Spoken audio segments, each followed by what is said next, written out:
Min første kjæreste var egentlig veldig snill. Jeg var 15 år. Han var 18. Han flyttet inn til meg, og vi skulle gifte oss. Det viste seg etter hvert at han var veldig kontrollerende. Han skulle kjøre meg til skole og hjem.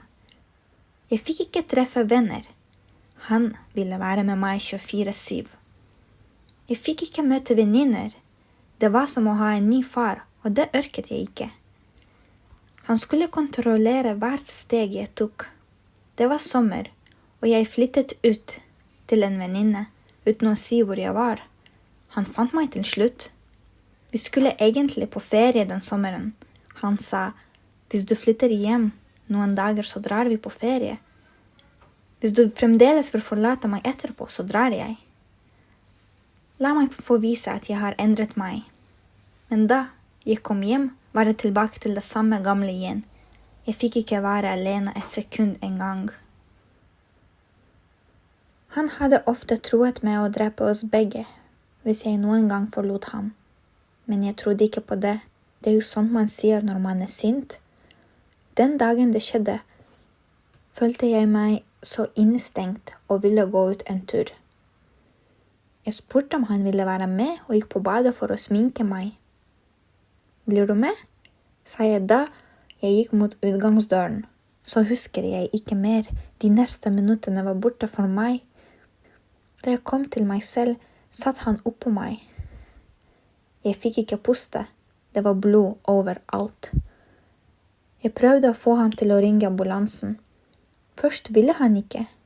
Jeg lovte at jeg skulle si at jeg hadde gjort dette mot meg selv, og at jeg ikke skulle anmelde ham.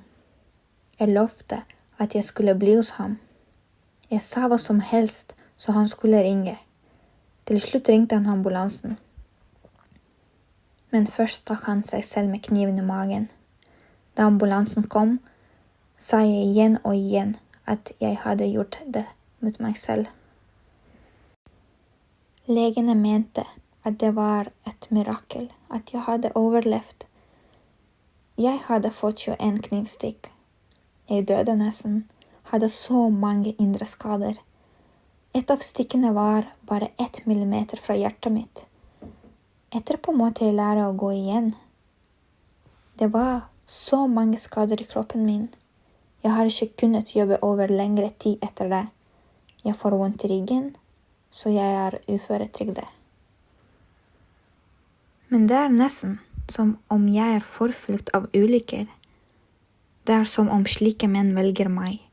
Min siste mann viste seg å også være kontrollerende. I starten var han veldig kul. Vi festet, og jeg kunne komme og gå som jeg ville. Kontrollen kom sakte, så jeg la ikke merke til det. Vi kranglet en del, og hvis jeg hadde hatt det gøy uten han, ville han få meg til å gråte ved å starte en krangel. Hva er det som gjør at jeg blir sammen med slike menn? Han var snill og grei de første årene, men når han var i dårlig humør, når ting ikke gikk som det skulle, gikk det alltid utover meg. Det hjelper ikke at familien hans presset ham til å gifte seg med kusinen sin. Han ville ikke, men det var vanskelig å stå imot familien. Han sa at jeg var ubrukelig og ikke god for noe. Hvis jeg gikk ut for å møte venninner, fikk jeg alltid angre på det i ettertid. Når man hører det hele tiden, tror man til slutt på det.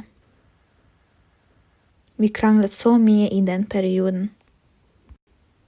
En dag, da det klikket for ham, slo han meg så hardt at jeg trodde at han hadde knust nesen min. Det blødde så mye. Jeg ble så redd, så jeg tok bilnøklene og dro til legevakten. Da jeg kom til legevakten og fortalte det som hadde skjedd, fikk jeg kjeft fordi jeg hadde dratt fra barnet. Men han var bare 10 år og lå og sov. Det ga ikke mening å vekke et sovende barn med ansiktet fullt av blod. De meldte meg til barnevernet, som startet en undersøkelse. Selvfølgelig ble det ikke noe ut av det, siden jeg er en god mor. Og faren slo jo bare meg, ikke sønnen vår. Men det er mye stress å ha barnevernet hengende over seg. Men etter den måten å bli tatt imot på, har jeg aldri gått tilbake til legevakten igjen, selv om jeg ble slått flere ganger. En gang han knakk fingeren min da vi slåss ved en dør, og han klemstret fingeren min i døren. Jeg gikk til legevakten og sa at jeg bare hadde falt. Jeg klarte ikke å forlate ham. Det er ikke så lett å skille seg når man har barn sammen. Men i tillegg er det avhengighet og ensomhet når jeg er alene. Det er så lett å gi etter da når han aldri ga opp. Jeg forsøkte så mange ganger å kaste ham ut av huset, men han kom alltid tilbake. Ingenting holdt ham unna, ikke engang besøksforbud. Hadde han ikke dødd i den ulykken, hadde vi nok vært sammen fremdeles.